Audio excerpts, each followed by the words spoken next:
আপনার কাছে? অফকোর্স এগুলোই ফেসিবাদী আর কি। মানুষকে যখন তখন যেখানে সেখানে ধরে নিয়ে যাওয়া, পিটিয়ে রাস্তার মধ্যে মেরে ফেলা, যাকে তাকে যখন তখন তার বাড়ি ঘরে আগুন জ্বালিয়ে দেওয়া। আমরা ঐক্যবদ্ধ জাতিকে ডিভাইড করে ফেলেছি। এই বর্তমান সরকারের যারা কিছু ব্যক্তি বিশেষ, ক্ষমতাশীল ব্যক্তি বিশেষ এই মবটাকে তৈরি করে এবং সেটাকে ব্যবহার করে তাদের ক্ষমতার দাপট দেখানোর জন্য করতে গিয়ে এটাও আমি মনে করি আমরা কোনো আইনগত কোনো আমরা অবৈধ কাজ করি, যে আমাদেরকে আইনগত ভাবে বলা হবে দোষী। নির্বাচন করাটা বেআইনি কিছু না। যে কোনো দল যে কোনো সময় যে কোনো পরিস্থিতি নির্বাচন চাইলে করতে পারে। আওয়ামী লীগকে নিষিদ্ধ করা হয়েছে। আমার কথা হলো ইনক্লুসিভ নির্বাচন ছাড়া জনগণের রায়ের প্রতিফলন হয় না। ওনারা অর্ডিন্যান্স করে যে বিচারের ব্যবস্থা করছেন, একটা দলকে বিচার করা এটা একটা অভিনব ব্যাপার। একটা ভরসা আছে যে সেনাবাহিনী আছে, এখনো যা ইচ্ছে তা হবে না, না হলে কিন্তু আজকে দেশ আর দেশ থাকতো না। মানে এটা পুরো 100% ফেইল্ড স্টেট হতো। এটা মানুষের এখন যেটা হচ্ছে বর্তমান সরকারের উপরে মানুষের আস্থা একেবারেই চলে গেছে। সুপ্রিয় দর্শক শ্রোতা, আমি নিজামুল বিপুল টকের এই বিশেষ আয়োজন থেকে আপনাদের সবাইকে স্বাগত জানাচ্ছি। আপনারা নিশ্চয়ই জানেন প্রতি রাত আমরা 10টা এবং 11টায় দুটি লাইভ করি, তার বাইরে রাত 12টা 12:30টার দিকে আমরা তাৎক্ষণিক এবং বিশেষ আয়োজন নিয়ে থাকি। আজকে আমরা কথা বলবো বাংলাদেশের রাজনীতির নানা বিষয় নিয়ে। যার সাথে কথা বলবো তিনি আমাদের সামনে আছেন। আপনারা নিশ্চয়ই জানেন যে বাংলাদেশের রাজনীতি একটা কঠিন অন্ধকার সময় যাচ্ছে। গত 5 আগস্ট রাজনৈতিক পট পরিবর্তন এবং রাজনৈতিক সহিংসতার পর বিগত সরকারের বিদায়ের পর থেকে গত 9.5 মাসে বাংলাদেশের রাজনীতিতে নানা রকম ক্যারিকেচাল শব্দটা ইউজ করতে চাই না, তো মাঝে মধ্যে করতেই হয়। ক্যারিকেচাল ঘটেছে এবং মবতন্ত্র কায়েম হয়েছে। যে গণতন্ত্রের জন্য, যে নির্বাচনের জন্য এত লড়াই সংগ্রাম, তা নয়, সেটি হয়েছে এখন মবতন্ত্র। মবক্রেসিতে ভারাক্রান্ত পুরো দেশ।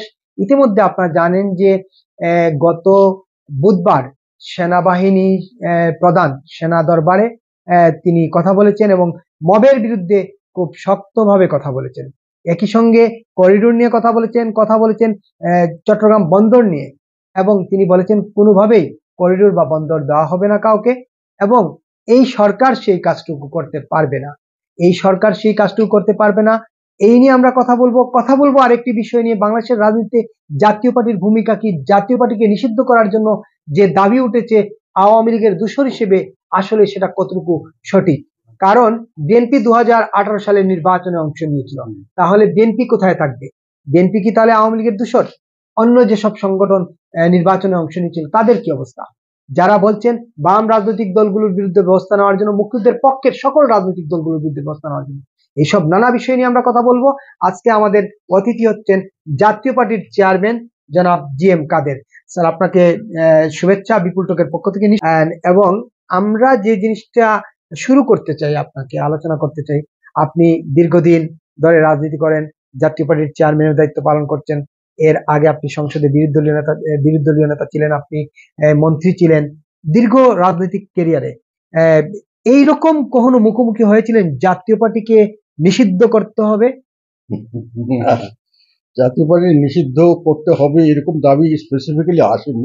তবে 90-এর পর থেকে হঠাৎ করে জাতীয় পার্টি যেহেতু একটা আলাপ আলোচনার মাধ্যমে ক্ষমতা হস্তান্তর করেছিলেন, তারপরে কথা ছিল যে নির্বাচনে জাতীয় পার্টি আসবে এবং লেভেল প্লেইং ফিল্ডে দল সরকারের থেকে না থেকে সরকারের বাইরে থেকে নির্বাচন করবে, সেই কথা দিয়ে যখন উনি পদত্যাগ করে চলে আসলেন, তারপরেও জাতীয় পার্টির একটা খড়গহস্ত হয়ে গেছিল। বাকি যারা তৎকালীন সময় আন্দোলনরত দলগুলি, তারা বিভিন্নভাবে জাতীয় পার্টিকে নির্বাচন করতে দেওয়া হবে না, জাতীয় পার্টিকে কোনোখানে রাজনীতি করতে দেওয়া হবে না, রাজনৈতিক দলে অন্য কোনো দলে যেতে দেওয়া হবে না, কেউ তার সঙ্গে সখ্যতা করবে না, এই ধরনের একটা রব তুলেছিলেন।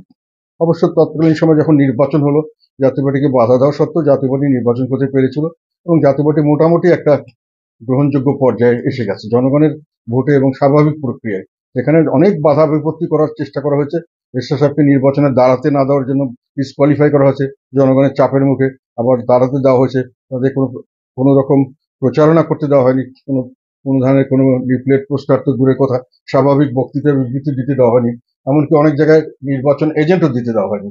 তারপরেও জাতীয় পার্টির হোসেন মোহাম্মদ এরশাদ নেতা তৎকালীন 5টি আসনে বিপুল ভোটে জয়, এবং বিভিন্ন জায়গায় দেখা গেল জেলখানা থেকেই জাতীয় পার্টির নেতা কর্মীরা জয়লাভ করছে। কাজে সেই সময়কার উদ্যোগটা অফিসিয়ালি না হলেও একটা কথাবার্তা ছিল বা বিভিন্নভাবে আন্ডারস্ট্যান্ডিং ছিল যে জাতীয় পার্টি নির্মূল করে দেওয়ার সক্ষম হয়নি।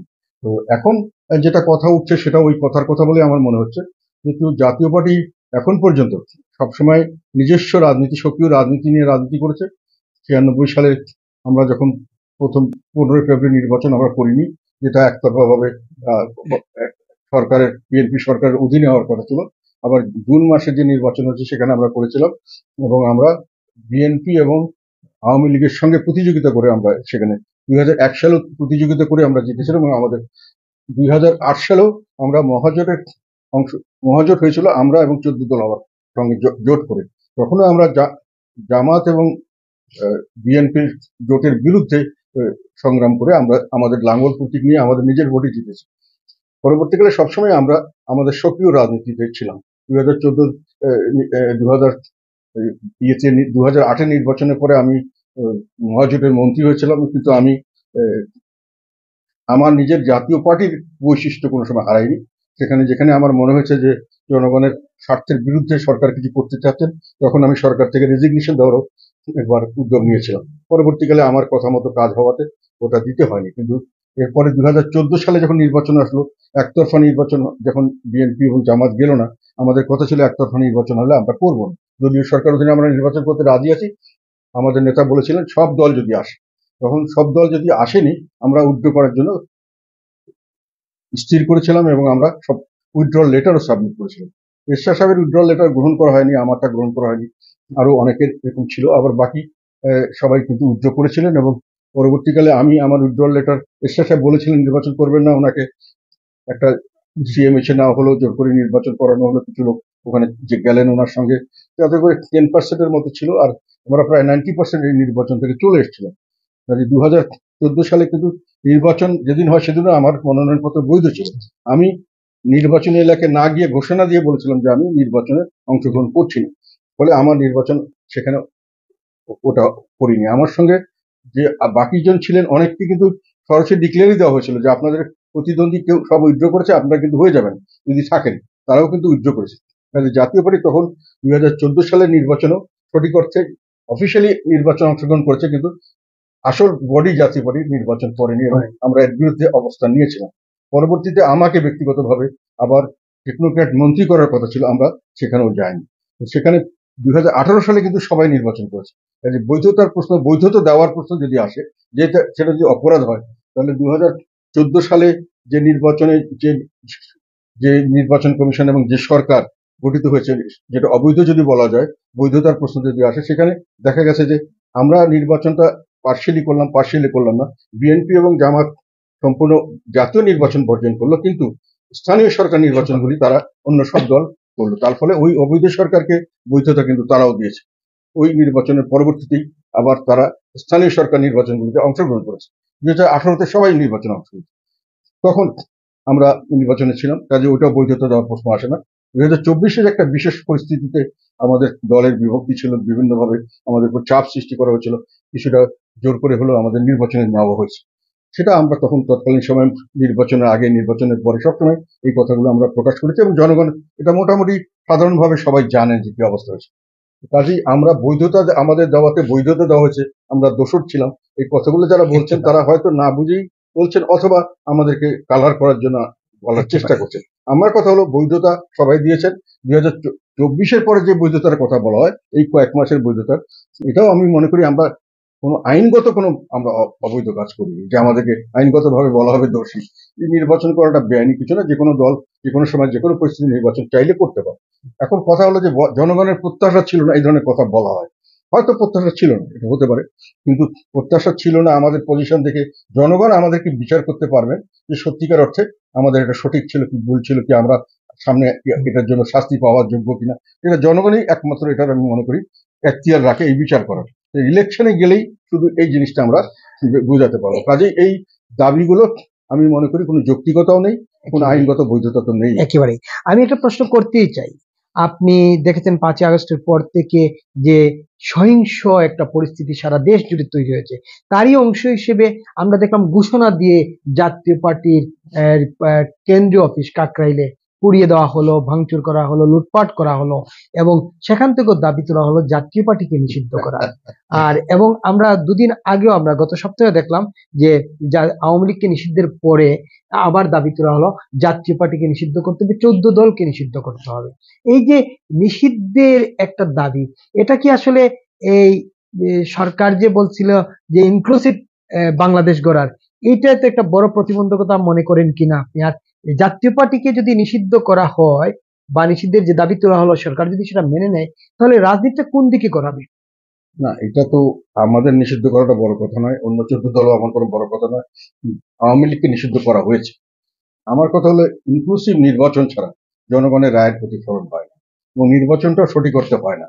মানে পাওয়ার সেন্টার যদি একটা বড় পাওয়ার সেন্টার একদিকে থাকে, ব্যালেন্সিং যদি কোনো পাওয়ার সেন্টার না থাকে, তাহলে সাধারণভাবে প্রশাসনে যারা থাকেন, যারা নির্বাচন কর্মকাণ্ডে জড়িত থাকেন, যারা ভোটার, তারাও একটা ইনফ্লুয়েন্স হয়ে যান যে এই পার্টি তো পাওয়ারে আসছে, কাজে তাদের একটা বায়াস তাদের পক্ষে কাজ করে, এবং স্বাভাবিক নির্বাচন হয় না, এবং সেখানে জনগণের স্বাভাবিকত্ব থাকে না।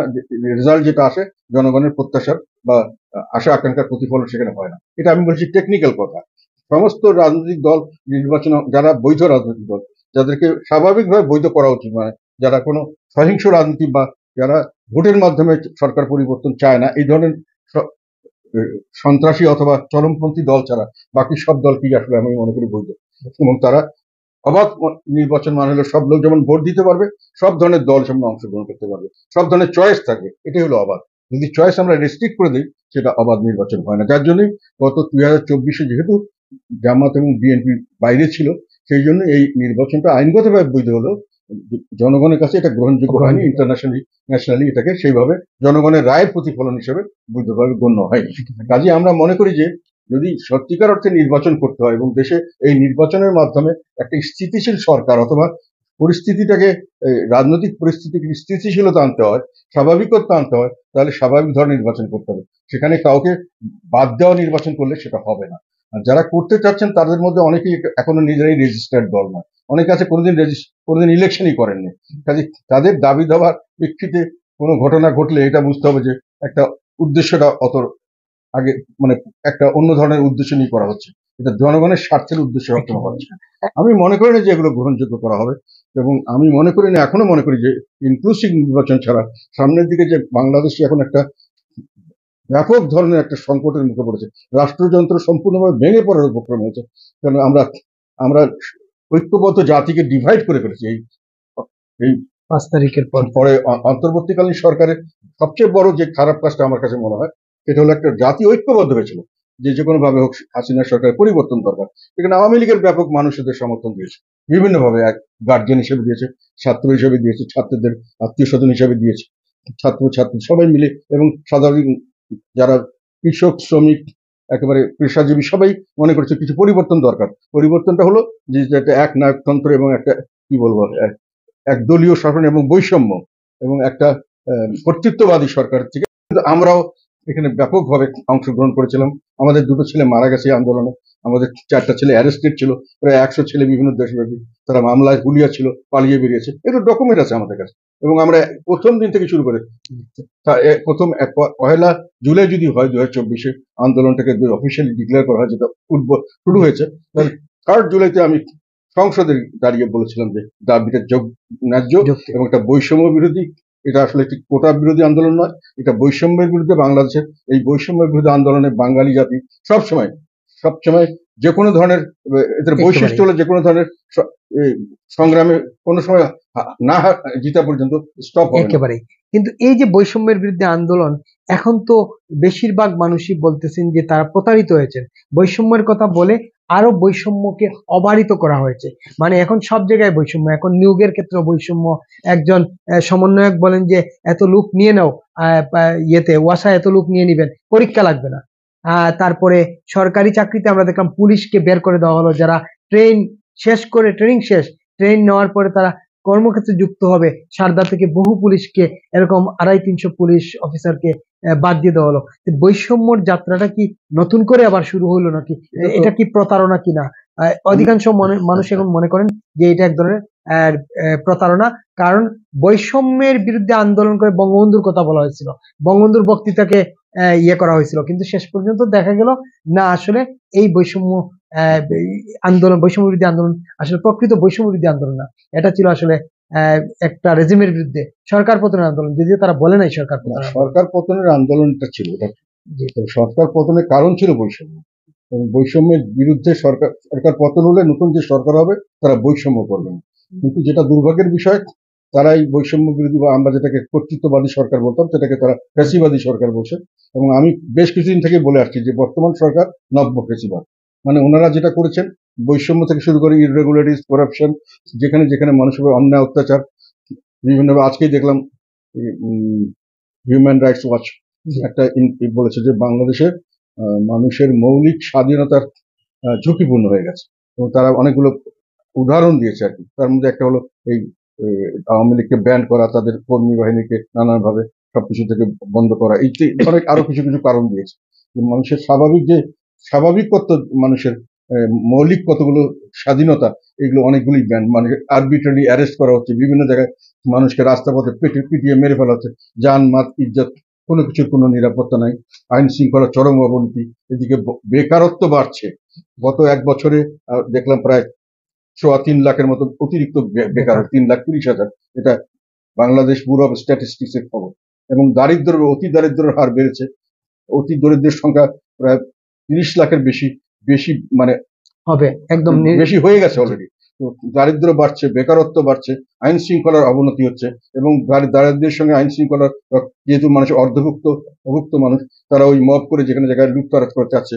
এবং বর্তমান সরকারের যারা কিছু ব্যক্তিবিশেষ, ক্ষমতাশীল ব্যক্তিবিশেষ, এই মবটাকে তৈরি করে এবং সেটাকে ব্যবহার করে তাদের ক্ষমতার দাপট দেখানোর জন্য করতে গিয়ে এটাকে বিভিন্ন জায়গায় অপব্যবহার করে সাধারণ মানুষের একেবারে সাধারণ জীবনযাত্রাকে তারা ব্যাহত করছেন বিভিন্নভাবে। এবং যেটা হয়ে গেছে, দেশ বিভক্ত করে ফেলেছেন তারা। একটা করেছেন ফেসিবাদের বিরোধিতা বলে, তারা নিজেদের একটা গ্রুপ তৈরি করেছেন, আর বাকি সব লোককে ফেসিবাদ বিরোধী এবং ফেসিবাদ সমর্থক বলে তাদেরকে কালার করে পথে ঘাটে যেখানে সেখানে তাদের উপর অত্যাচার করছেন, তাদের লুটতরাজ করছেন, মানুষকে হয়রান করছেন, মানুষের তাদের ন্যায্য অধিকার থেকে বঞ্চিত করছেন। এগুলো হলো চরম বৈষম্যের বিষয়। কাজেই বৈষম্য বিরোধী এবং বা ফেসিবাদী, এটাতে বিগত সরকার যা ছিল, যে কোনো মেজারমেন্টে বর্তমান সরকার তার চেয়ে কম নয়, অনেক বেশি বলে আমরা মনে করি। একেবারেই। আপনি ফেসিবাদের কথা বলছিলেন, নিজেকে আসবো, তার আগে একটা প্রশ্ন করতে চাই, আওয়ামী লীগ নিয়ে বলছিলেন আপনি, আওয়ামী লীগকে নিষিদ্ধ করে ফেলা হলো। সবাই বলছিলেন যে আওয়ামী লীগের যারা, যদি কারো বিরুদ্ধে সুনির্দিষ্ট অভিযোগ থাকে, কেউ যদি খুনের সঙ্গে যুক্ত থাকেন, কেউ যদি দুর্নীতির সঙ্গে যুক্ত থাকেন, তাদের সবার বিচারক, এ নিয়ে কারো কোনো আপত্তি নেই। কিন্তু রাজনৈতিক দল হিসেবে আওয়ামী লীগের কার্যক্রম নিষিদ্ধ করে ফেলা হলো কতিপয় কিছু মানুষের দাবির প্রেক্ষিতে। তাও বলা হচ্ছে সরকার পেট্রোলাইজ করে যমুনার সামনে খাবার পানি, গরম হাওয়া, গরম কাটার জন্য শীতল পানি দেওয়া, সব দিয়ে এইটা দাবি তুলিয়ে তারপর সরকার স্পন্সর্ড একটি দল এবং সরকারের স্পন্সর্ড, মানে তাদের রক্ষণাবেক্ষণ এবং তাদেরকে তাদেরকে নিয়ে যে আন্দোলনটা তৈরি করা হলো এবং তাদের কথা মতোই এই সিদ্ধান্তটা হলো, এটা অনেকের কাছে মনে হচ্ছে সরকারি করিয়েছেন কিনা, এটা অভিযোগ আছে অনেক সময়। তবে এই আইনটা করতে গিয়ে আমি মানে যেটা দেখেছি, এইরকম ধরনের আইন, মানে এটা একটা অদ্ভুত ধরনের আইন আমার কাছে মনে হচ্ছে, যতটুকু আমার ক্ষুদ্র ইয়েতে যেটা মনে হচ্ছে। একটা প্রথমে করেছেন ওনারা অর্ডিনেন্স করে যে বিচারের ব্যবস্থা করেছেন, একটা দলকে বিচার করা, এটা একটা অভিনব ব্যাপার। তো দলের বিচার করতে চান সেটা করেন, দল তো হাত পা থাকে না, দলের সব লোকজনের হাত পা থাকে। লোকজনে খারাপ কাজ করলে আপনি বিচার করতেন, দলের বিচার করা হচ্ছে, যাই হোক একটা আইন করা হচ্ছে। বিচার শুরুর আগে রায় হয়ে গেছে এবং রায় কার্যকর হয়ে গেছে। মানে প্রথমে রায় হলো যে তারা কোনো কার্যক্রম করতে পারবেন, নিষিদ্ধ করে দেওয়া হলো, বিচারের রায় একটা হলো। আবার ইলেকশন কমিশন বললেন টেম্পোরারিলি তাদের ইয়েটাকে স্থগিত করা হলো। টেম্পোরারি স্থগিতের কোনো বিধান আছে কিনার আইনে আমি সেটা জানি না, আমার কাছে মনে হয় এরকম কোনো আইন নাই। তারপরে ওটা করলেন, তার মানে রায়টা এক্সিকিউট করলেন, তারপরে আপনি বিচার করবেন। বিচার করার পর এই সবগুলো বিচার হতে হয়তো 15-20 বছরও লাগতে পারে। এগুলো বিচার সব লোকের বিচার হবে, বিচারের শাস্তি হবে, 15-20 বছর পর্যন্ত এগুলো আর কোনো অ্যাক্টিভিটিস করতে পারবেন না, ইলেকশন করতে পারবেন না। তার মানে ওনাদেরকে আপনি ফাঁসির রায় দিলেন, ফাঁসির রায় কার্য করলেন, কবর দিয়ে দিলেন, তারপরে আপনি 20 বছর পরে বললেন ওনারা নির্দোষ, তখন তার কবর থেকে উঠিয়ে তাকে আর করতে পারে। কাজে যেটা কথা আছে, আইনের শাসন মানে যে কোনো লোককে যদি কোনো শাস্তি দিতে হয় তাহলে তাকে বিচার করে আইনের প্রক্রিয়ার ভিতরে বিচার করে তারপরে শাস্তি দিতে হবে।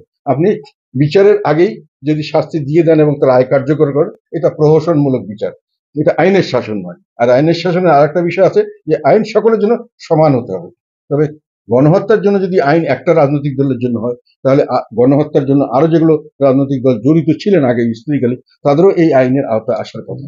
কাজে এটা সম্পূর্ণ মিলে এই আইনটা আমি মনে করি কোনো আইনের শাসনের জন্য নয়, কিছুটা হলো স্বৈরাচারী কায়দায় কাউকে দমনমূলক নিপীড়নমূলক আইন এটা বলা হয়, এবং সারা বিশ্বে এটাকে সেইভাবেই দেখবে। এবং এটা প্রশংসনীয়, এটাকে আমি মনে করি সারা বিশ্বে এটাকে নিন্দনীয়। অলরেডি হিউম্যান রাইটস ওয়াচ এটা নিয়ে কথা বলা শুরু করেছে। সব জায়গায় এটা প্রশ্ন এসছে যে দল যদি সব লোক খারাপ না হয়, তাহলে দল খারাপ হবে। Right. যারা খারাপ তাকে বিচার করতে পারেন। 100 দল, একটা রাজনৈতিক দলের তো হাত পা থাকে না, তারা তো আর খুন খারাপই করতে পারেন না। তো রাজনৈতিক দল দোষটা করলো কি? যদি তার মধ্যে 10টা লোকও ভালো থাকে, সেই দলকে তো আপনি ব্যান করার কথা না। সেখানে তাকে 10টা লোককে তো কাজ করতে দিতে হবে, বাকি লোককে তখন আপনি করতে পারবেন। এটা করে ট্যাকটিক্যালি আমি মনে করি দুটো ভুল হয়েছে।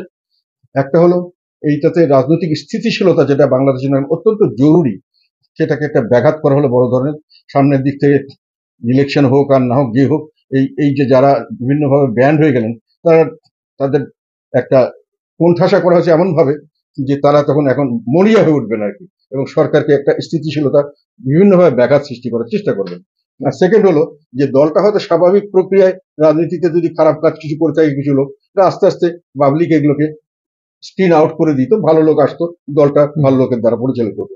সেখানে হঠাৎ করে তাদেরকে একটা বড় ধাক্কা দেওয়াতে জনগণের, আমাদের দেশের বাঙালিদের চরিত্র হলো, কেউ মজলুম হলে কোনোভাবে যদি তারা মনে করে তাকে জোর করে অন্যায়ভাবে কিছু করা হচ্ছে, তাহলে সেদিকে সিম্পেথি এসে যায়। কাজে দলের একটা সমর্থক এক্সট্রা অর্ডিনারি ভাবে সৃষ্টি হয়ে গেল, যেটা হয়তো অনেক দোষী লোককেও এখন তারা অনেকভাবে মানুষের গ্রহণ করবে যে না, এদের অত্যাচার করা হচ্ছে, কাজে এটা তাদেরকে শেল্টার দেওয়া উচিত। কাজে এই দুটো কাজ করে আমি মনে করি যে স্বাভাবিকভাবে যেটা হলো সেটা হলো যে এটাতে আলটিমেটলি যেটা উদ্দেশ্য ছিল যে দোষীদের শাস্তি হোক, সামনের দিকে দলে যদি থাকেও ভালো লোকরা চলে আসুক, দলটা ভালো একটা আসুক, আমরা সামনের দিকে সবাই মিলেমিশে দেশটাকে ভালো চালাবো, সেটা থেকে একটা ব্যত্যয় সৃষ্টি হয়ে গেল। আওয়ামী লীগ হচ্ছে এদেশের জন্মের দল, মানে এদেশ জন্ম দিয়েছে যে দল নেতৃত্বে, সেই দলকে নিষিদ্ধ করে দিয়ে আসলে কি কার্যত তাদের রাজনৈতিক, আপনি বলেই ফেলছেন, তাদের রাজনৈতিক কার্যক্রম কি আসলে নিষিদ্ধ করা যাবে কিনা? আপনি বলছিলেন যে তারা নানাভাবে তারা এখন প্রতিঘাত করবে, এটাই খুব স্বাভাবিক ব্যান্ড হইলে। এই যে রাজনৈতিক দল হিসেবে আওয়ামী লীগকে নিষিদ্ধ করলো, এখন ওই পুরনো কোথায় যাই, আপনাদেরকে নিষিদ্ধের দাবি তুলছে, তাইলে সবাই যদি নিষিদ্ধ করে দেয়, তাহলে দেশের রাজনীতিটা করবে কারা? আমার ধারণা যে উনি একটা মানে ছাত্র মিলে একটা দল বা ইত্যাদি কিছু ছোটখাটো দল, মানে এনাদের একটা ইচ্ছা হয়েছে যে পাওয়ারে আছি, পাওয়ারে দীর্ঘদিন থাকবে, এটা আমার ধারণা থেকে বলছি। যেমন কম্পিটিশন করতে গেলে বড় বড় দল থাকলে কম্পিটিশন বেশি হয়ে যায়, আমরা সুবিধা করতে পারবো না। তো যত কম্পিটিটর কমানো যায়, প্রতিযোগী কমিয়ে দিয়ে মানে ফাঁকা মাঠে গোল দেওয়া, এই ধরনের একটা অ্যাটিটিউড থাকতে পারে, এটা আমার ধারণা থেকে বলছি, এটা নাও হতে পারে। কাজে ওনারা সব লোককে বাদ দিয়ে সবাইকে ফ্যাসিবাদী দোষর দিয়ে আউট করে দিয়ে, তা আমার কথা হলো তাদের তো ভোটার তো আছে তারা, এবং আরেকটা ভয় হয়তো তাদের থাকতে পারে, এটা অনেকে অনেক সময় প্রশ্ন করার জন্য আমি বলছি যে জাতীয় পার্টি যেহেতু একটা এমন দল যাদের সঙ্গে কারো কোনো দ্বন্দ্ব নেই, আমরা চাঁদাবাজি টেন্ডারবাজি মায়ের পিট কারণ সবাই, বরং আমাদের এখানে আশ্রয় চাইলে আমরা আশ্রয় দিয়েছি, বিএনপিকে আশ্রয় দিয়েছি, আমরা জামাতকে আশ্রয় দিয়েছি। এখন প্রশ্ন আসবে, যদি আওয়ামী লীগের লোকরা সত্যিকার অর্থেই মনে করে যে আমাদেরকে বাঁচার জন্য কোনো একটা দলকে সমর্থন দিতে হবে, তাহলে তো জাতীয় পার্টিকে সমর্থন দিতে পারে। যেহেতু তাদের সমর্থকের সংখ্যা কনসিডারেবল, তখন এটা একটা বড় ধরনের শক্তি হয়ে দাঁড়াতে পারে। এটাও একটা কারণ হতে পারে যে জাতীয় পার্টিকে কোন রকম দাবায় রাখো, তাদেরকেও ব্যান করো।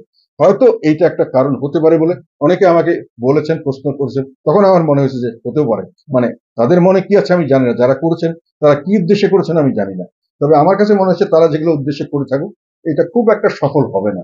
মানে তারা আবার এককভাবে ফাঁকা ফিল্ডে গোল দিবেন, এইসব মনে হয় এরকম সহজ, বাংলাদেশের রাজনীতি এত সহজ জিনিস নয়। সরকারের এই আচরণগুলো কি আসলে প্রকৃত ফেসিবাদের আচরণ মনে হয় কিনা আপনাকে? হ্যাঁ, অফকোর্স এগুলোই ফেসিবাদী আর কি। মানুষকে যখন তখন যেখানে সেখানে ধরে নিয়ে যাওয়া, পিটিয়ে রাস্তার মধ্যে মেরে ফেলা, যাকে তাকে যখন তখন তার বাড়িঘর আগুন জ্বালিয়ে দেওয়া, তার বাড়িঘর ভেঙে দেওয়া, ব্যবসা সেন্টার ভেঙে দেওয়া এবং ভেঙে দেওয়া হয় বলে হুমকি দেওয়া, এগুলো হচ্ছে ফেসিবাদ আর কি হতে পারে। এর আগে যত অত্যাচার হয়েছে, আমরা আমাদের ব্যবসায়ী প্রতিষ্ঠান, বাড়ি ঘর, এগুলো যেটা আক্রমণ হবে, এগুলো বন্ধ করে দেওয়া, ফ্যাক্টরি জ্বালিয়ে দেওয়া হবে, এগুলো তো কোনো সময় হয়নি। মানুষকে ধরা হয়েছে, তাকে ফাঁসি দেওয়া হয়েছে, তাকে বিচার করা হয়েছে, যা অত্যাচার হলে যা কিছু করা হয়েছে। কিন্তু আমার বাড়ি ঘর জ্বালিয়ে দিবে, আমার ছেলে মেয়ে সব মেরে ফেলবে, মানে এই ধরনের একটা হুমকি দেওয়া, এবং হুমকির মাধ্যমে লাভবান হওয়া, বিভিন্নভাবে কোর্ট কাছারি হুমকি দেওয়া, বিভিন্ন এই যে অফিস আদালতে গিয়ে হুমকি দেওয়া করে নিজের স্বার্থ সিদ্ধ করে নেওয়া এবং বিভিন্নভাবে এটা থেকে লাভবান হওয়া, এগুলো তো আমি মনে করি এটি তো ফ্যাসিবাদ, প্রকৃত ফ্যাসিবাদ বলা ফেসিবাদ। যায়। এই শান্তির দূত এসে এইভাবে অশান্তি ছড়িয়ে দিলেন, জানি না আপনারা এটা কিভাবে দেখবেন। একটা প্রশ্ন করতেই চাই, এই যে করিডোর নিয়ে কথা হচ্ছে, তারপরে বন্দর নিয়ে কথা হচ্ছে, আমাদের সেন্ট মার্টিন এখন বন্ধ, কেউ যেতে পারে না, এক ধরনের নিষেধাজ্ঞা, অলিখিত নিষেধাজ্ঞা। সোনাদিয়া দ্বীপ নিয়ে গভীর সমুদ্র বন্দর যেখানে হওয়ার কথা ছিল সেখানে নিয়ে ষড়যন্ত্র, নানা কথা শোনা যাচ্ছে। আমেরিকান আর্মি বাংলাদেশের 2-3টা এলাকায় কাজ করছে।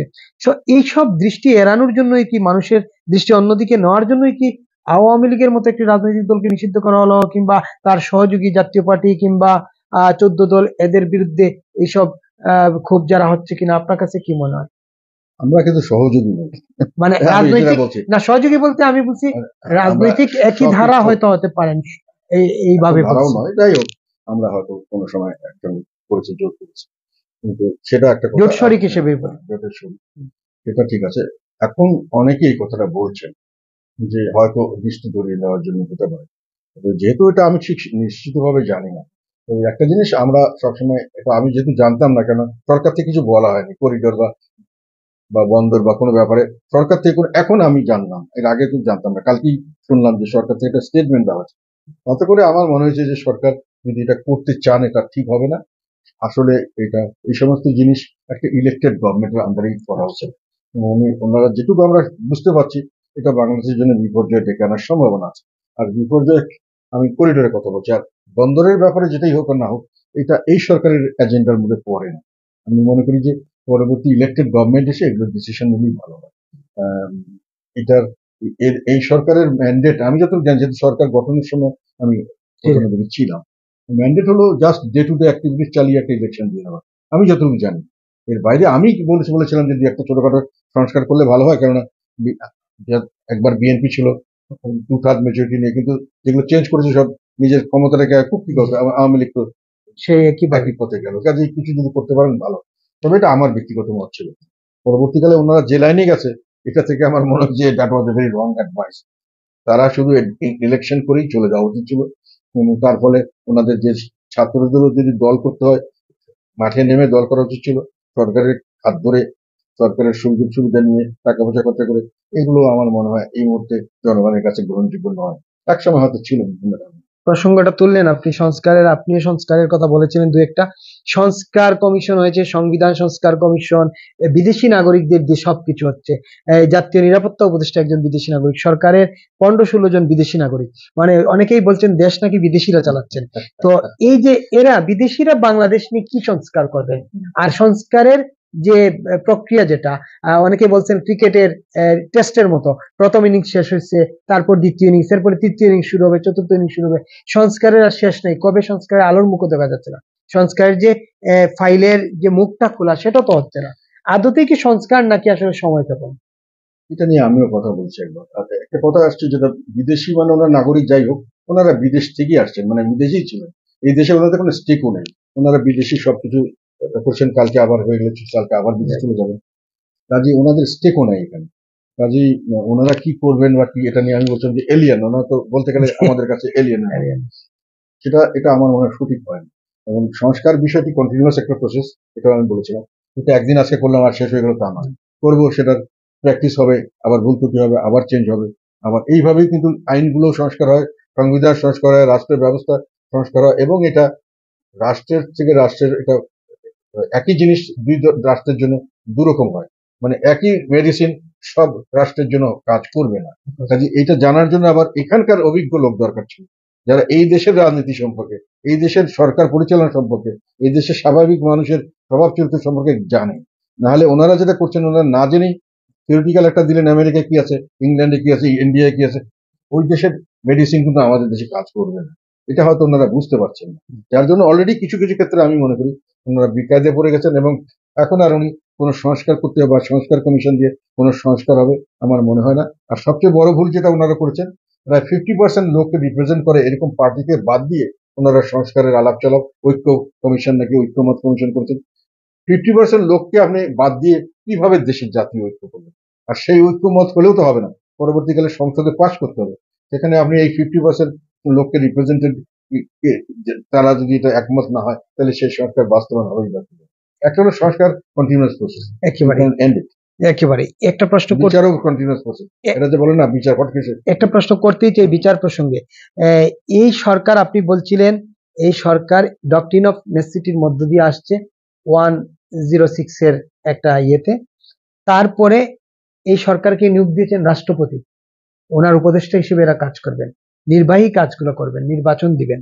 কিন্তু তারা তা না করে এই 72-এর মানে 71-এর মুক্তিযুদ্ধের বিরুদ্ধকারী মানবতাবিরোধী অপরাধের জন্য দায়ীদের জন্য যে 73-এ যে ট্রাইব্যুনাল গঠন করা হলো, সেই ট্রাইব্যুনালে এই রাজনৈতিক সহিংসতার বিচার প্রক্রিয়া শুরু করে দিলেন।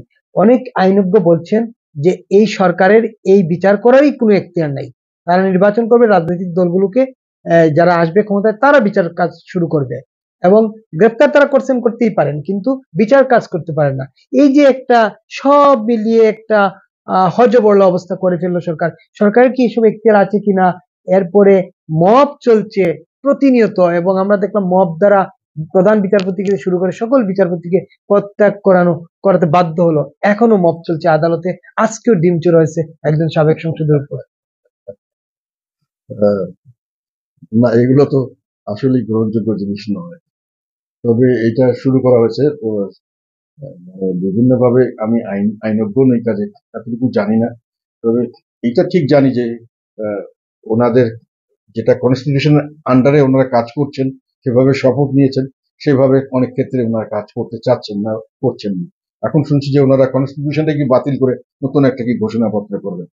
এগুলোর ম্যান্ডেট ওনাদেরকে কেউ দেয়, কেননা ওনারা মনে করছেন যে কিছু মুষ্টিমেয় কিছু মানুষ মনে করছে তারাই এটার সোল এজেন্ট, এই আন্দোলনটা তারাই করেছে, তাদের কারণেই এই আন্দোলন সফল হয়েছে, কাজে যা কিছু এটার থেকে ভোগ করার সেটা তারাই শুরু করতে পারবে, বা যা কিছু করার তাদের অ্যাডভাইসই হবে। এটা তার নয়, যে দেশের সার্বিক জনগণের মধ্যে ছিল, সমস্ত রাজনৈতিক দল প্রায় যোগদান করেছিল, আমরা সক্রিয়ভাবে ছিলাম, কাজে এককভাবে তারা সবকিছুর দাবিদার হতে পারেন। আর সেই কারণেই একটা প্রশ্ন এসছে এখানে, যে ওনারা দেখা যাচ্ছে অনেক সময় এমন কথা বলেছেন যেটা 71-এর মুক্তিযুদ্ধটাকে ওনাদের মধ্যে অনেকের মাঝে একটা কনফিউশন, যে এটা বোধহয় সঠিক হয়নি বা এটা সঠিক নয়, মানে এইটাকে একটা ডিসক্রেডিটেড করার জন্য একটা প্রচেষ্টা আমরা লক্ষ্য করছি, যেটা পরবর্তীকালে ওনারা ঢাকার চেষ্টা করছেন। কিন্তু আমরা দেখছি যে 71-এর যে অর্জন, এটাকে ওনারা কোনো না কোনো ভাবে ব্যাকফুটে নিতে চাচ্ছেন বা একবার টোটালি মিশিয়ে দিতে চাচ্ছেন।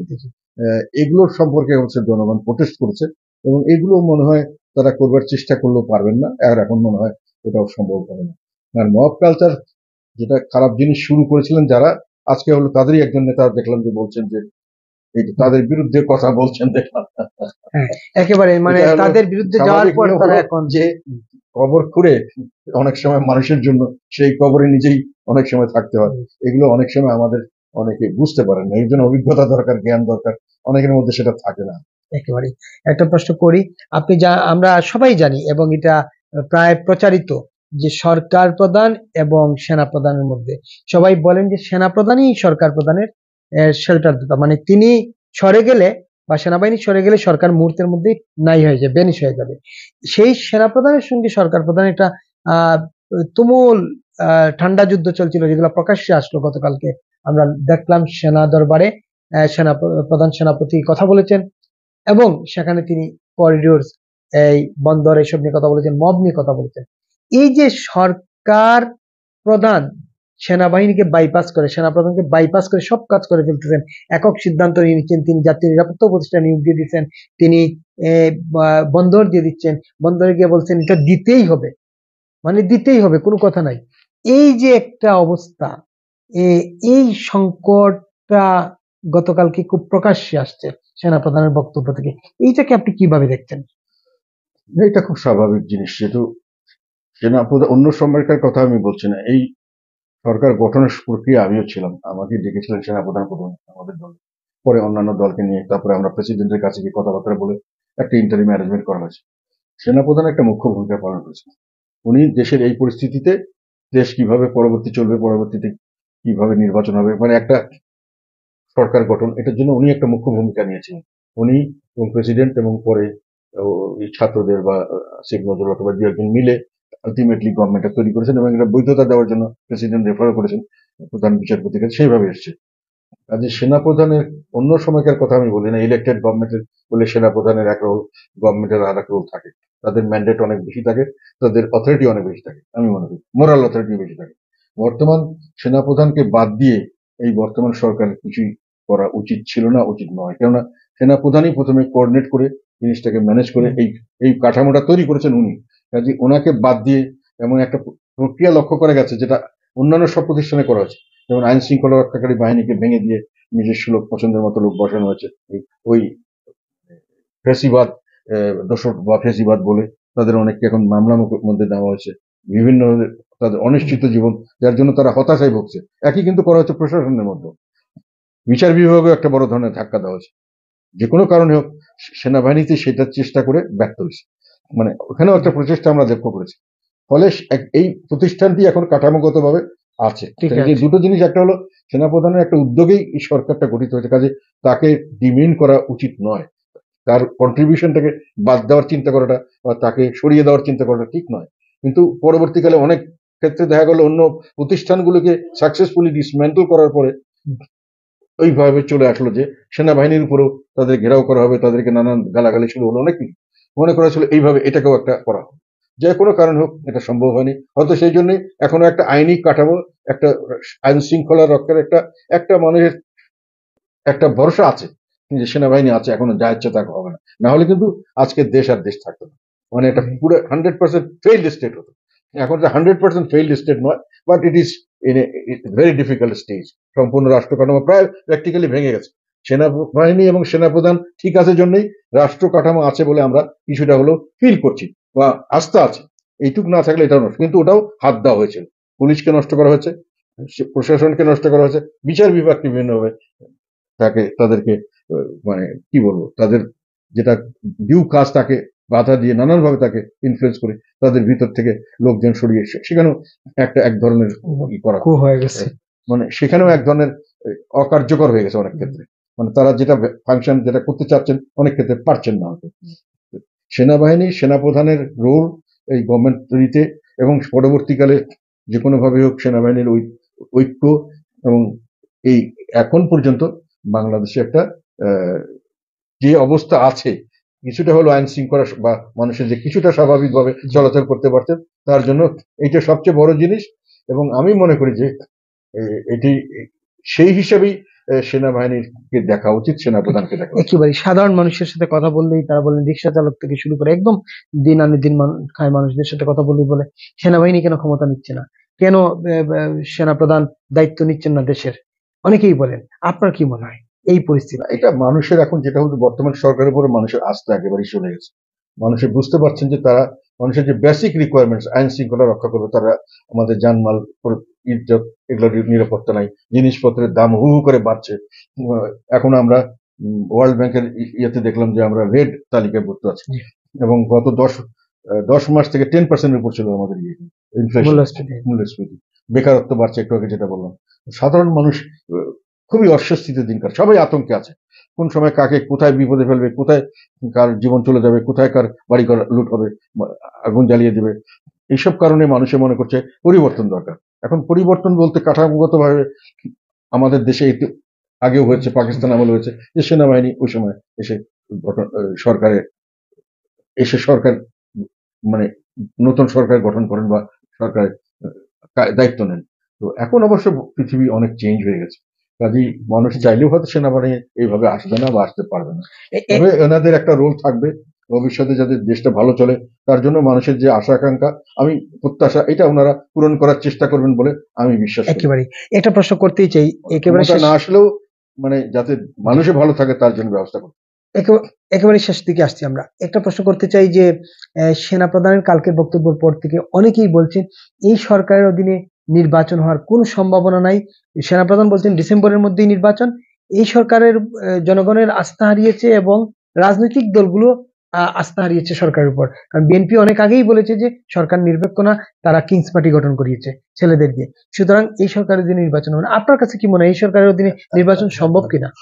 বিএনপির অনেক আগে থেকে আমি বলছি যে আমাদের দলের উপর তারা মিটিং মিছিল করতে দিচ্ছে না, আমাদের পার্টি অফিসে মানুষ বসতে পারে না, পুলিশ এসে আমাদের বিভিন্নভাবে একেবারে আমাদের ন্যায়সঙ্গত অধিকার সাংবিধানিক ভাবে দেওয়া এবং আমরা বৈধ দল, রাজনৈতিক দল, আমাদের কাউন্সিল করতে দিচ্ছে না, কোনো ঘরোয়া মিটিং করতে দিলে হল ভাড়া দিচ্ছে না, রাস্তায় নামলে আমাদের লোককে অ্যারেস্ট করতে যাচ্ছে, ভয় দেখাচ্ছে, ভয়ভীতি। তা আমরা ইলেকশন করবো কিভাবে? তো সেইটার, এবং এখন তো তারা নিজস্ব দলও একটা করেছে। কাজে একটা আর সেকেন্ড হলো, একটা হলো ওনাদের ইচ্ছা নাই, আমাদেরকে তো ফ্রি দেওয়ার ইচ্ছাও দেখতেছি না। আর একটা হলো ওনাদের সামর্থ্য নেই। পুলিশ এবং সিভিল অ্যাডমিনিস্ট্রেশন সাধারণত এই দুটি ইলেকশন পরিচালনা করে, আর জুডিশিয়ারি এগুলো সুপারভাইজ করে, যদি কারো কমপ্লেইন থাকে সেখানে দেয়। এগুলো সব কিন্তু ভেঙে গেছে। একটা হলো মনোবল তাদের ভেঙে গেছে, তারা এখন নিজের কালকে কি হবে তারা জানে না, কোন সময় তাদের ফাঁসি হবে কিনা তাও জানে না, চাকরি কোথায় থাকবে কোথায় থাকবে না, দিন রাত পরিবর্তন। আর যেখানে যেখানে ওনারা চেঞ্জ করেছেন সেখানে বেশিরভাগই দলীয়, হয়তো কোনোখানে বিএনপি এসছে, কোনোখানে জামাত এসছে, যেহেতু আওয়ামী লীগ বাদ দিতে হবে, কাজে আর বাকি তো দলীয় আর কেউ ছিল না, আমাদের দলের কোনো দলীয়করণ ছিল না, কাজে বিএনপি আসছে। আর তাহলে একটা হচ্ছে দলীয়, আর একটা হলো হতাশাগ্রস্ত বা মনোবল শূন্য পুলিশ, দলীয়করণ এবং দুষ্ট এবং মনোবল শূন্য সিভিল অ্যাডমিনিস্ট্রেশন এবং জুডিশিয়ারি। এটার কারণে ইলেকশন ওরা যদি দিতেও চান তা ওনারা পারবেন না, এরা সক্ষমতা এই অ্যাডমিনিস্ট্রেশন নাই, কাজে এটার পরিবর্তন দরকার। এবং এই সরকারের দ্বারা পারবেন না, এই কথাটা অনেক আগে আমি বলছি। একেবারে এই সরকার পারবেন না। একেবারে শেষ প্রশ্নটাই করি। আহ, অনেক প্রশ্ন কিন্তু আসলে কথা বললে শেষ হবে না 2 ঘন্টাও। আর নিশ্চয়ই আগামীতে আপনাকে আবারও পাবো। আহ, কি দেখছেন বাংলাদেশের ভবিষ্যৎ, রাজনৈতিক ভবিষ্যৎ, বাংলাদেশের ভবিষ্যৎ, সামাজিক অর্থনৈতিক সব মিলিয়ে একটু ছোট করে যদি বলেন কি দেখছেন? একটা হলো যে সামনের দিকের ভবিষ্যৎ একেবারে কোনো প্রেডিক্টেবল না, অজানা। আর সেকেন্ড হলো, অজানা হলেও একটা মানুষের প্রেডিকশন থাকে যে এতটুকু ভালো এতটুকু মন্দ, এটা খারাপ মন্দ, কতটুকু মন্দ সেটা প্রেডিক্টেবল না, it can be extremely bad, it can become. আমাদের দেশে আমি সন্দেহ করি যেটা যেভাবে চলছে, এটা হলো অনেক বেশি লোক সংখ্যা এবং অনেক কম সম্পদের দেশ। সম্পদ আমাদের শুধু জনগণই একটা সম্পদ, যদি সম্পদ হিসেবে ব্যবহার করা যায়, আর ভূমিটা হলো সম্পদ, আমাদের তেমন কোনো সম্পদ আর নাই, লোক সংখ্যা অনেক বেশি। এটাতে সামনের দিকে যদি এইভাবেই চলতে থাকে, যদি কোনো আমরা ইমপ্রুভ না করতে পারি, যদি দেশের স্থিতিশীলতা না আসে, বিনিয়োগ না আসে, লোন যদি না আসে, মানুষের বিভিন্নভাবে যদি স্বাভাবিকত্ব না আসে জীবনযাত্রায়, তাহলে এগুলো কোনোটাই আসবে না। তাহলে দেশে ভয়াবহ রকম অর্থনৈতিক সংকট হবে এবং এমনকি দুর্ভিক্ষ, লক্ষ লক্ষ লোক না খেয়ে মারা যেতে পারে। এই দিকে আমরা ধাবিত হচ্ছি। যদি এই ট্রেন্ডে দেশ চলতে থাকে, জিনিসপত্রের দাম লাগামহীন হয়ে যাবে, মানুষের জিনিসপত্র কিনতে পারবে না, কাটাকাটি মারামারি যাবে, পুলিশ কাউকে কোনো কন্ট্রোল করতে পারবে না, করবে না, পুলিশদেরকে বেতন দিতে পারবে কিনা তাদেরও ঠিক নেই, কারণ ইকোনমিক মন্দা হলে সরকারের ট্যাক্স কালেকশন হয় না। আর একটা বিদেশ থেকে ইম্পোর্ট করতে হয় প্রচুর জিনিস, তার জন্য বিদেশি কারেন্সি, সেটার জন্য আমাদের বিদেশি কারেন্সি শুধু শুধু আমরা রেমিটেন্স দিয়ে এইটা সম্ভব না, আমাদেরকে এক্সপোর্ট করতে হবে, অন্যভাবে আর্ন করতে হবে। আমাদের যেটা স্বাভাবিকত্ব সেগুলো করবার জন্য আমাদের ইন্ডাস্ট্রিকে চালু করতে হবে। আমরা অনেক ইন্ডাস্ট্রি বন্ধ করে দিয়েছি, চালু কোনোটা করতে পারিনি। এখন যারা নতুন ভাবে ইনভেস্ট তো দূরের কথা, পুরোনো যারা চালু আছে ওগুলো বন্ধ করে দিয়ে চলে যাচ্ছে, কারণ তারা সেফ ফিল করছেন। কাজেই অর্থের অভাবে সরকার চলবে না, আইন শৃঙ্খলা চলবে না, শৃঙ্খলার এবং দুর্ভোগ বাড়বে, মানুষের বুভুক্ষ মানুষ বাড়বে, দুর্ভিক্ষ হবে, মানুষের কাটাকাটি মারামারি হবে এবং স্বাভাবিকভাবে সম্পূর্ণ দেশ ভেঙে পড়বে। আমি মনে করি যে ফেইল্ড স্টেট হয়ে একটা একটা ধ্বংসের পথে চলে যাচ্ছে দেশ। একেবারে একটা প্রশ্ন করি একটু, যে এই সরকারকে অনেকেই বলছেন যে এটা হচ্ছে যুক্তরাষ্ট্রের পাপেট সরকার। এটা সম্পর্কে আমি শিওর না, যুক্তরাষ্ট্রের পাপেট সরকার আমার মনে হয় না। গত সরকারের আমলে ওনার ব্যক্তিগত কারণে মাননীয় প্রধান উপদেষ্টার সঙ্গে জো বাইডেনের খাতে ছিল ওনার সঙ্গে, গত যে যারা হিলারি ক্লিন্টন ছাড়া ওই ডেমোক্রেট পার্টির অনেকের সঙ্গে ভালো একটা সম্পর্ক ছিল এবং উনি আসাতে তারা খুশি হয়েছিল, আমরাও তো খুশি হয়েছিলাম। তবে এখন বর্তমান সরকারের সঙ্গে ওনার সম্পর্ক অত উষ্ণ সম্পর্ক মনে হয় না। আর আমেরিকার স্বার্থ উনি সিদ্ধ করে দিতে পারবে বা সেই জন্য আমেরিকা ওনাকে সমর্থন করবে, আমার ধারণা আমেরিকা এত কাঁচা কাজ করবে না। ওনার সেই সামর্থ্য আছে বলে আমি যখন বিশ্বাস করি না, তখন আমেরিকানরাও নিশ্চয়ই বিশ্বাস করবে। একেবারে এখন একটা প্রশ্ন করি এবং এটাই শেষ, যে ভারতের সঙ্গে আমাদের 54 বছরের ইতিহাসে সবচেয়ে তলানির সম্পর্ক, এবং ভারত ইতিমধ্যে অনেক কিছু বন্ধ করে দিয়েছে, তারা আমদানি বন্ধ করেছে আমাদের ট্রান্স যে আমরা যে তারা আমাদের যে সুযোগটা দিত ভুটান নেপালে পণ্য পাঠানো, সেগুলো বন্ধ করে দিয়েছে। তারপরে আপনার আর কূটনৈতিক সম্পর্ক নাই বললেই চলে সব মিলিয়ে। এই জায়গা থেকে উত্তরণের কোনো সুযোগ? উত্তর নিশ্চয়ই সুযোগ আছে। একটা হলো প্র্যাগমেটিজম, বাস্তবতাকে বুঝতে হবে। ভারত একটা অনেক বড় শক্তি, economic power, at the same time military power, এবং সাইজেও অনেক বড়। তাদের কোন স্টেটে শুনলাম, গুজরাট স্টেটের একটা ডিস্ট্রিক্ট বাংলাদেশের চেয়ে বেশি আয়তনে, বেশি, 1.5 গুণ বেশি। কাজে এর সঙ্গে আমরা যেভাবে ইন্টারাকশন করা দরকার, একেবারে ভারত বিরোধী হয়ে চরমভাবে ভারতের বিরুদ্ধে কথা বলা এবং তাদেরকে থ্রেট দিয়ে কথা বলা, এগুলো স্বাভাবিকভাবে তারা এটার রিয়াকশন হচ্ছে, এবং এটার রিয়াকশনের কারণেই আমরা সাফার করছি বিভিন্ন। এটা তৈরি করার দরকার ছিল না। ভারতের সাথে আমাদের সম্পর্ক রাখতে হবে, এবং আমাদের সম্পর্ক যেন ন্যায্য হয় তার জন্য চেষ্টা করতে হবে। তার জন্য তো তাদেরকেও সম্মান করতে হবে। আমি যদি তার থেকে সম্মান চাই, আমি 7 সিস্টার্স এর কথা আমি আজকেই দেখলাম পেপারে। 7 সিস্টার্স আমাদের মাধ্যমে ছাড়া তো উপায় নাই, এই জন্য চায়নাকে বলছি, ওটাকে বলছি। এটাতে ভারত দুটো, একটা হলো চায়নাকে বলাতে থ্রেট ফিল করছে ওরা, আর 2 নম্বর হলো 7 সিস্টার্স এর জিনিসপত্র এখন বাংলাদেশ এগুলো যেত, ওগুলো ওরা বন্ধ করে দিচ্ছে। যে 7 সিস্টার্স তোমরা ছাড়া চলবে না, আমাদের দেশ আমরা চালাতে পারবো। অন্য দিক দিয়ে আবার রাস্তাও করে ফেলছে ওরা, যে বাংলাদেশের ভিতরে আমার যাওয়ার দরকার নেই, এমনকি এই চিকেন নেক দিয়েও যাওয়ার দরকার। They can do it, they can afford to do it. তারা এটা করতে পারে, করে সামলাতে পারে। আমরা কতটুকু সামলাতে পারি? আমাদের যখন তারা বিভিন্ন সুযোগ সুবিধা বন্ধ করে দিবে, আমরা কতটুকু সামলাতে পারবো? এই যে বলো প্র্যাগমেটিজম, বাস্তবতা বুঝতে হবে। আমি তুমি আমি একটা লোককে বন্ধুত্ব করতে পারি, শত্রুতা আমি সৃষ্টি করতে পারি। আমার শত্রুতা আমি সৃষ্টি করার প্রয়োজন কি? আমার নিজের বন্ধুত্বপূর্ণ সম্পর্ক বা একটা ন্যায্য বন্ধুত্বপূর্ণ সম্পর্ক, এটাই তো আমার লক্ষ্য হওয়া উচিত।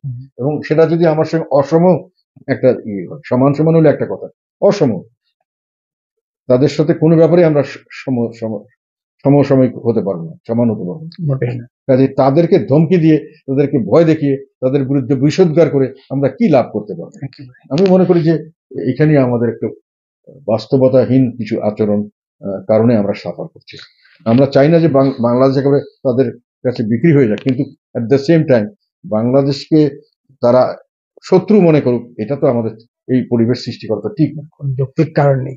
অসংখ্য ধন্যবাদ জনাব জি.এম. কাদের। প্রিয় দর্শক, আপনারা এতক্ষণ শুনছিলেন, আমরা কথা বলছিলাম জাতীয় পার্টির চেয়ারম্যান জি.এম. কাদেরের সঙ্গে।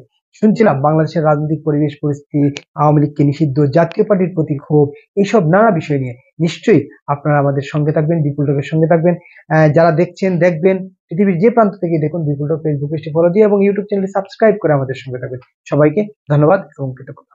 ধন্যবাদ আপনাকে সময় দেওয়ার জন্য।